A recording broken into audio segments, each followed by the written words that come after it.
દરેક જાતની કોલેજ લાયા શહેરની અંદર, ચાહે આર્ટ, સાયન્સ, પોલિટેકનિક, ટેકનોલોજી, બધી જાતની કોલેજ, આયુર્વેદિક, કોઈ કોલેજ એવી બાકી નહીં જે વડોદરા શહેરના સર કેન્દ્ર ગાયકવાડમાં નહીં હોય. આ શહેરની વડ લગાડ્યા જેથી ઠંડક થાય, 150 તળાવ બનાવ્યા જેથી ગરમીનો પારો ઓછો થાય. આ લોકોએ 150 તળાવમાંથી ખાલી 60 તળાવ રહેવા દીધા.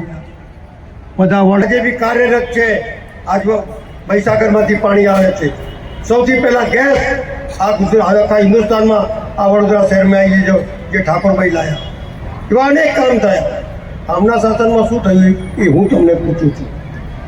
180 રૂપિયામાં 2 ટાઈમ પાણી મળતું હતું, આપ્યું કે નહીં? વીજળીનો બિલ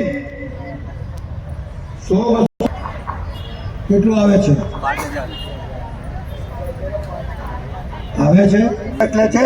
અને 2,000 3,000 ટેક્સ થઈ ગયું કે નહીં? અત્યારે જુઓ ને, બાટલા લઈને ફરવા પડે છે કે નહીં? કોઈ તકલીફ નહીં પડે. બાટલા પર માથા પર લઈને ફર્યા કરો, કઈથી તકલીફ પડે?